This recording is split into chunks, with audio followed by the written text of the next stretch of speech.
Welcome back. In this video, we shall build our first project, which is a website using just HTML. To begin, let's create a folder called project. I have created my folder already.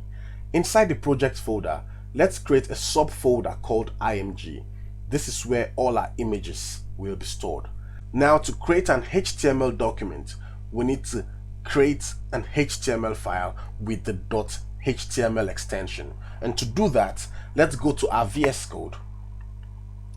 Let's open the folder. To open the folder which we have created, come over here to File, select Open Folder, and let's open our project folder right here. Our project folder is open. Now we want to create our .html file right inside the project folder, not in the subfolder called img, but directly in the project folder. To do that, let's come over here, select this icon that highlights new file. Now let's name our file index.html. Our HTML file has been created. The next step we shall take is to generate an HTML boilerplate. To generate the HTML boilerplate, we hold our shift button and we press 1, then enter. Here we have it. This is our boilerplate. The first thing you need to do is to change the title of the website to whatever you want to call it.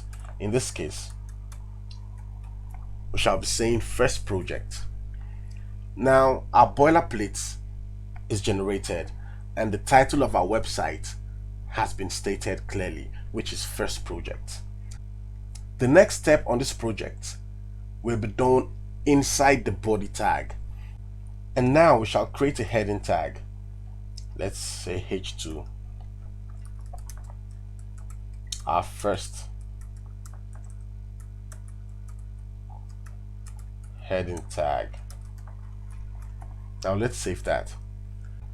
To view our website in the browser, let's head over to the folder here. Now right click on the HTML file, select Open With and choose Google Chrome. Here is our website. For now, we just have our first heading tag written. Now let's head back to our VS Code and write more HTML code for a better website. The next tag we shall be working with is the paragraph tag. So let's just say something here. It feels good to be part of this project.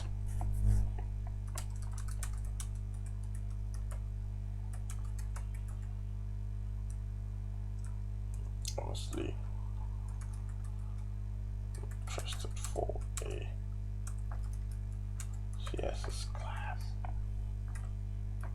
Now let's save that. Let's go back to our browser and refresh. Now we have this, our first heading tag and our first paragraph tag, which says it feels good to be part of this project and I'm honestly interested for a CSS class. Let's head back to our VS Code. Let's use the bold and italic tags. Now I shall make this bold, feels good. And to use the bold tag in HTML, all you do is use the B letter inside your anchor brackets. Let's wrap this around. So that's saved. Let's refresh our page and see what we have. You can see the difference here. Feels good, it's now bold. Now let's make something italic on our website. I think let's italicize interested. And to italicize an element in HTML, all you do is use the letter I inside your anchor brackets and wrap the elements with the I tags. Now this is saved. Let's go back to our browser and see what we have. As we can see right here, interested is now italicized. Now let's get back to our VS Code and write more codes. Now let's use the break tag. The break tag is used to break a line to a new line. So to use the break tag, let's come over here, let's break it here. You say BR, and that's all. Let's save it. Now let's refresh our browser to see what we have. As we can see, we have this right here on a new line. Let's get back to our VS Code. Let's write something else here. Now let's write something else here. Migrant Solutions has the easiest online tutorials.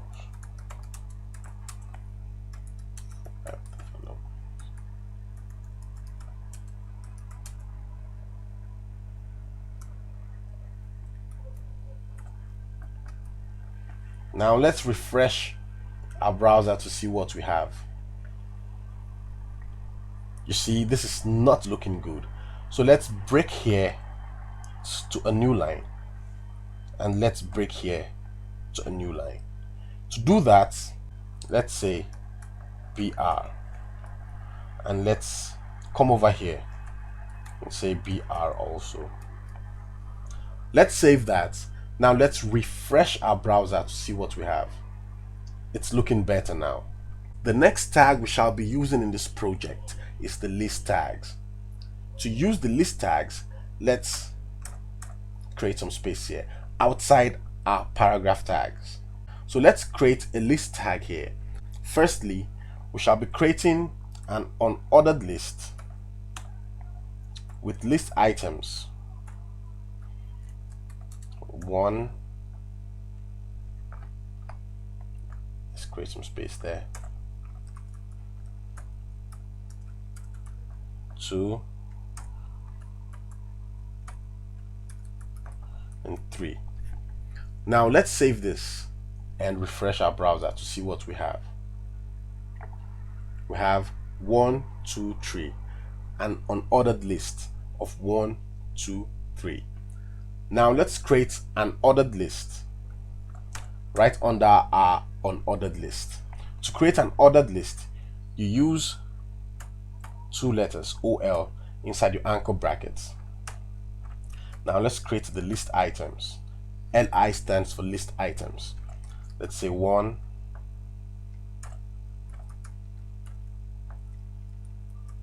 2, and 3. Now let's save that and go back to our browser to refresh and see what we have. Now we have an ordered list right under our unordered list. The next tag we shall be working with in this project is the image tag. The image tag is used to place images on a website. So to place an image on this website, let's use the image tag, say img. To locate the image in your file system, you use the source attributes written as src, and we say in this directory, let's go to the img folder and let's access the image we have there. In my case, the image is called niger.png. Now let's close the image tag. Let's save this and refresh our browser to see what we have. As you can see, our image is placed right beneath our ordered list, the Niger project.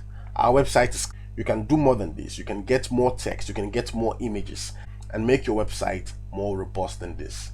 So let's get back to our VS Code and see what we have.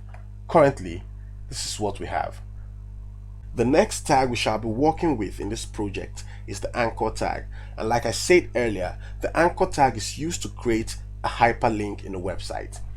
Now let's say we want the user to view more images on another website. To do that, we create an anchor tag. Let's create a paragraph tag. Okay. To view more,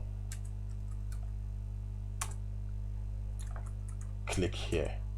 To view more images, click here.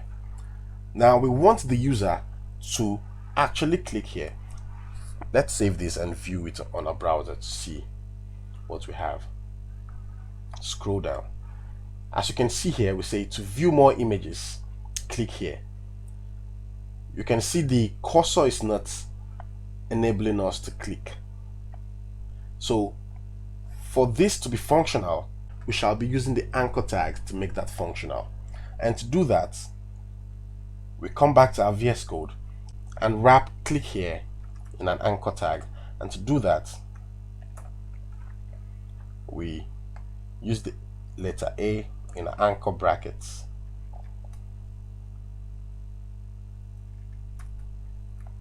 Let's save this. We shall be working with one attribute, or let's say two attributes in our file. The first attribute shall be href. Let's say the href attribute will take the URL you want the user to be redirected to. And the second attribute, called targets, which shall be taking a value of _blank, is used to open a new tab for the user, so the user don't have to go to a new URL on the same tab. So let's save and let's refresh our browser.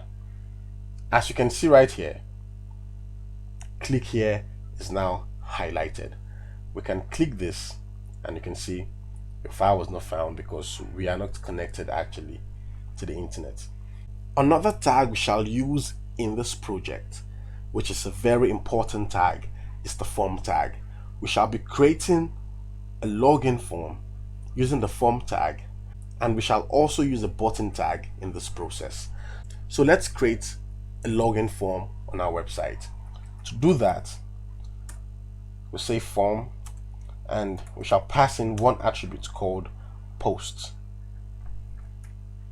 And let's say label. The label tag is used to describe the input field on the form. So let's say username here. Beneath the label tag, we put an input tag. Let's say type, and let's say username. And let's pass in another attribute called placeholder and say username.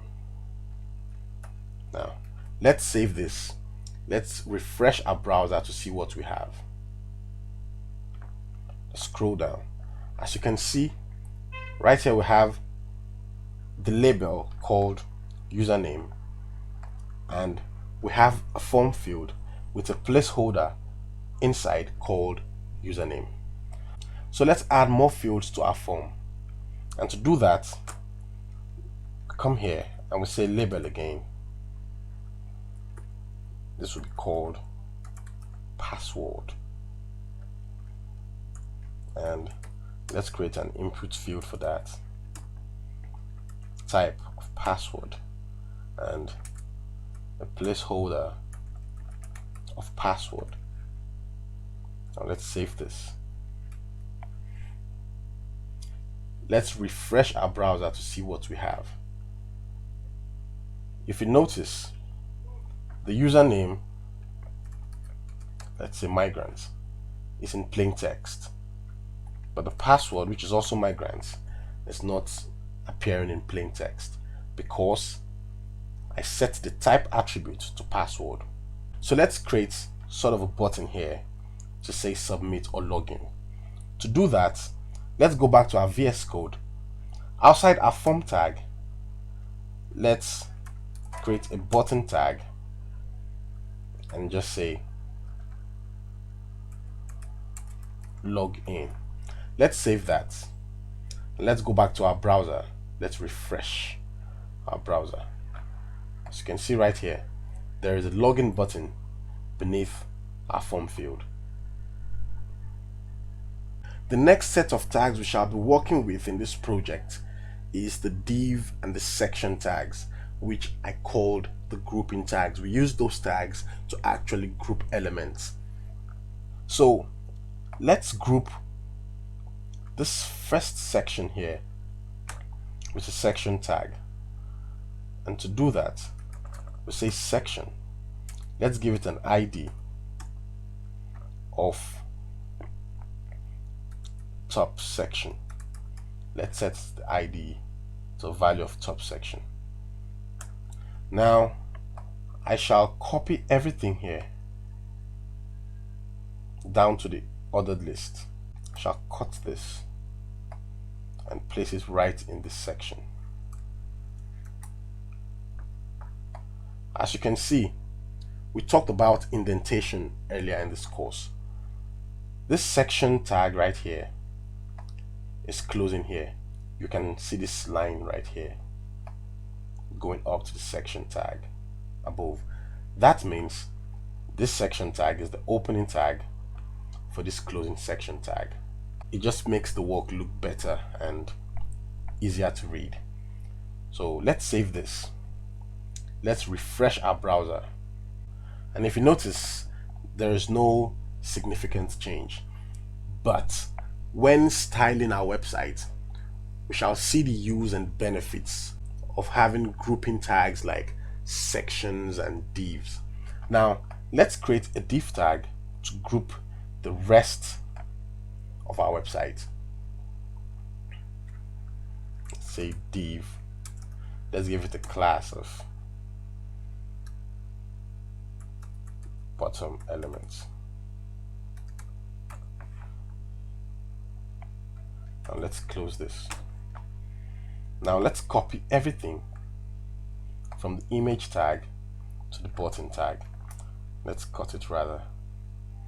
Now let's place it right here and save it. As you can see, we have two grouping tags currently in our website. We have the section tag and we have the div tag. So with this, I can say we have divided our website into two major parts. So let's save this. Let's view it in our browser. And as you can see also, there is no major change on our website.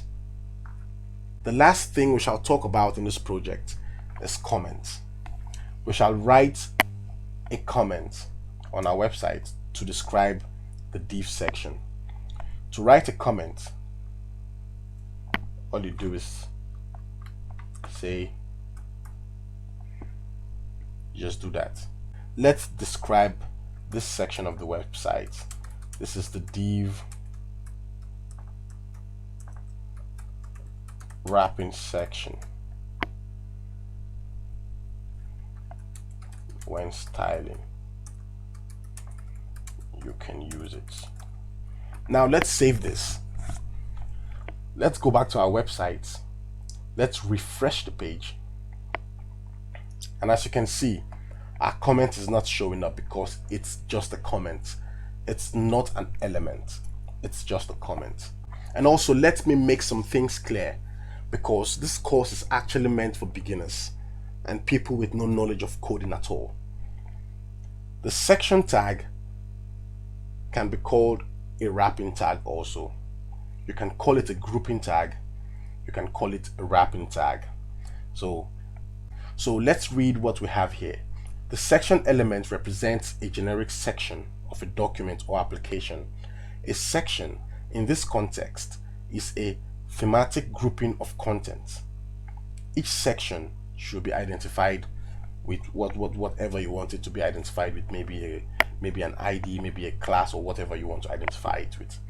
So the div tag also is also a wrapping tag or a grouping tag. So it's just semantics. Before we jump into the CSS section of our course, I want to explain something called file types. Index.html, index.pdf, index.docx. These are three different file types. A file type can be identified by the extension, and when I say extension, I mean the .html or .pdf. A .pdf file is a PDF file. A .html file is an HTML file. A .css file is a CSS file. So I want us to understand file types, and as we progress, we shall also learn about data types, the strings, the integers, and the rest of them. So if you have any questions, say it in the comment section. If you're not clear about anything, say it in the comment section. Don't forget to like, don't forget to subscribe, and don't forget to share. Thank you very much.